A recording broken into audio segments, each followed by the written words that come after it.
Bismillahirrahmanirrahim. Assalamualaikum warahmatullahi wabarakatuh. Alhamdulillahirrabbilalamin.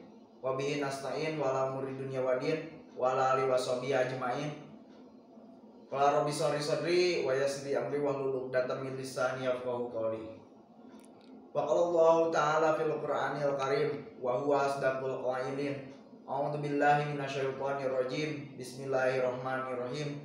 Inna a'tainakal kautsar fasholli li rabbika wanhar inna sani'aka huwal abtar. Shadaqallahul adzim al-ayah. Amma ba'du.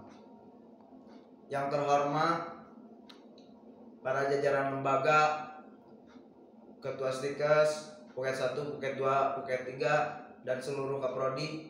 Yang terhormat Presiden Badan Eksekutif Mahasiswa periode 2020-2021. Yang terhormat seluruh panitia kurban event 2021, yang terhormat Dewan Juri, dan yang saya hormati teman-teman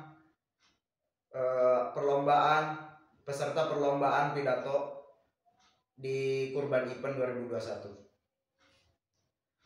Sebelumnya kita panjatkan puja dan puji kita serta syukur kehadirat Tuhan Yang Maha Esa yang telah memberikan rahmatnya dan berkahnya serta ridhonya sehingga kita bisa diberikan kesehatan dan kita bisa mampu menjalankan aktivitas sehari-hari. Dan tidak lupa salawat serta salam mari kita panjatkan ke junjungan kita Nabi besar Muhammad Sallallahu Alaihi Wasallam.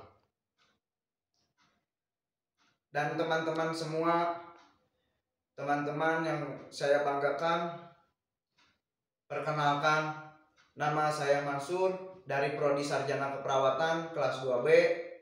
Di sini saya akan membawakan pidato yang berjudul tentang berkurban adalah salah satu untuk kita meningkatkan motivasi diri untuk mendapatkan ridho Allah Subhanahu wa taala. Dan teman-teman sekalian yang dirahmati oleh Allah, tentunya makna semangat yang terkandung dalam ibadah kurban yaitu bagaimana kita mampu membebaskan diri kita dari mempertuhankan harta kita. Dengan demikian diharapkan kita dapat lebih mendekatkan diri kepada Allah Subhanahu wa taala dan mengorbankan segala potensi yang kita miliki hanya untuk meraih ridho Allah Subhanahu wa taala. Dan teman-temanku sekalian yang dirahmati oleh Allah, yang menjadi pokok persoalan adalah apakah kurban yang secara rutin kita lakukan bersama itu mampu mencerminkan makna dan semangat yang terkandung di dalamnya yang tadi saya sudah sebutkan, atau hanya sebagai rutinitas atau ritualitas semata. Banyak di antara kita melaksanakan dengan ringan-ringan saja dan sebuah kelaziman tanpa nilai pengorbanan di dalamnya. Seolah yang kita kurbankan hanya hanya sebagai lambang sebuah prestasi belaka.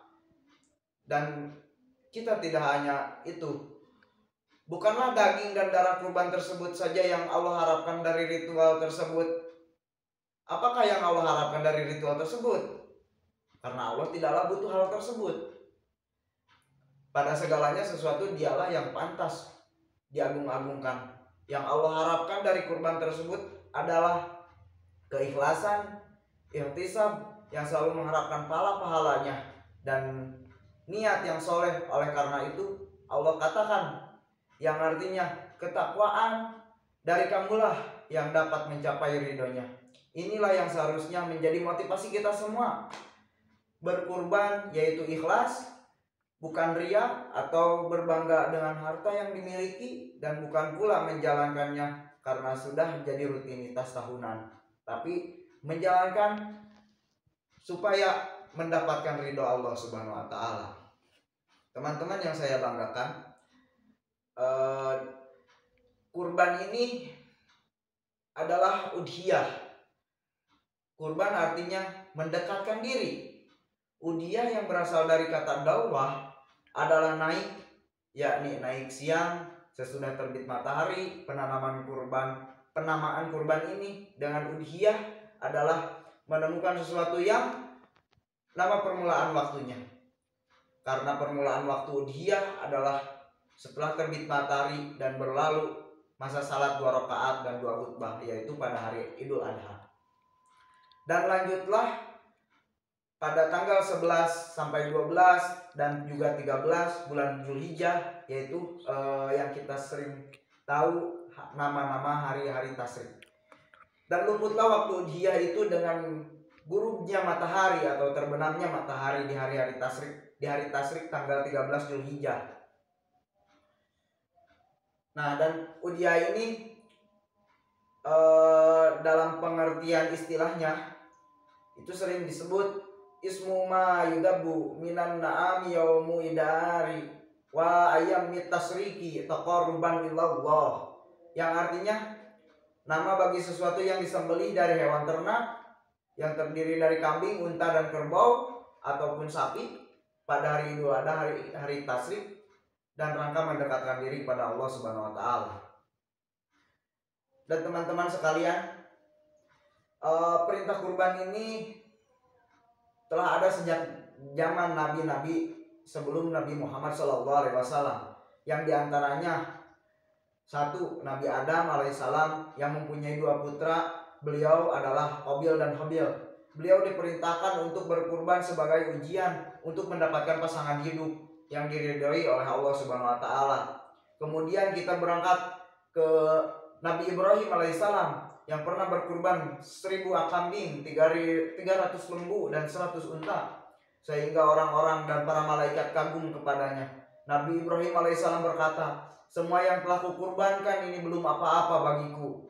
Demi Allah, kalau toh aku mempunyai anak laki-laki, maka akan kukurbankan dia di jalan Allah Subhanahu wa taala. Nah, setelah itu ketika Nabi Ibrahim belum mempunyai anak. Dan setelah Nabi Ibrahim berangkat dan datang di Ardil Muqaddas atau bumi yang disucikan, beliau berdoa dan memohon kepada Allah agar diberikan anak. Maka Allah Subhanahu wa taala pun mengabulkan permohonannya dengan mengkaruniai seorang anak. Dan kemudian setelah lekas 7 hari 7 tahun dari usia anak tersebut, yaitu Ismail alaihissalam, maka ada seruan kepada Nabi Ibrahim alaihissalam dalam mimpinya, tunaikanlah nazarmu. Pagi hari Nabi Ibrahim alaihissalam berpikir, apakah perintah dalam mimpinya itu adalah dari Allah Subhanahu wa taala atau dari setan? Maka hari tersebut yang sering kita namakan atau yang dinamakan dengan hari Tarwiyah, yang tepatnya jatuh pada tanggal 8 Zulhijjah, yaitu hari berpikir yang dilakukan oleh Nabi Ibrahim. Dan pada malam selanjutnya beliau bermimpi yang sama, sehingga menjadi tahu bahwa perintah dalam mimpinya itu adalah perintah dari Allah Subhanahu wa taala, yang dinamakan hari Arafah atau hari Tahu, yang jatuh pada tanggal 9 Zulhijjah. Kemudian pada malam ketiganya bermimpi lagi dengan perintah yang sama, maka Nabi Ibrahim bermaksud menyembelih Ismail putranya. Malaikat kagum terhadap perbuatan Nabi Ibrahim, lalu berseru untuk mengagungkan Allah Subhanahu wa taala dengan mengucapkan Allahu Akbar, Allahu Akbar, Allahu Akbar. Nabi Ibrahim menyambutnya dengan ucapan La ilaha illallah wallahu akbar. Dan Ismail pun menyambutnya dengan ucapan Allahu Akbar, Allahu Akbar, walillahil hamd. Dan kalimat-kalimat tersebut sangat dianjurkan untuk dikumandangkan setiap hari raya. Nabi Ibrahim alaihissalam diperintahkan untuk mengorbankan putra kesayangannya Ismail alaihissalam sebagai wujud cintanya kepada Allah Subhanahu wa taala dan melebihi segala-galanya. Tetapi akhirnya Allah Subhanahu wa taala menggantikan dengan seekor hewan sembelihan atau kambing yang sangat besar. Dan selanjutnya teman-teman sekalian, sedangkan pada zaman Rasulullah SAW, beliau mendapatkan wahyu untuk meneruskan syariat berkurban pada tahun 2 Hijriah. Perintah tersebut tercantum dalam surat Al-Kautsar ayat 2, yaitu Fasholli lirabbika wanhar, yang artinya maka dirikanlah sholat karena Tuhanmu dan berkurbanlah. Dan dari pidato saya tadi dapat kita simpulkan bahwa berkurban ini kita berkurban hanya semata-mata karena Allah dan bukan karena ria, bukan karena lainnya. Kita berkurban semata-mata hanya mencari ridhonya Allah Subhanahu wa taala. Mungkin hanya itu yang dapat saya sampaikan. Kurang lebihnya mohon maaf. Wabillahi taufiq wal hidayah. Akhirul kalam. Wassalamualaikum warahmatullahi wabarakatuh.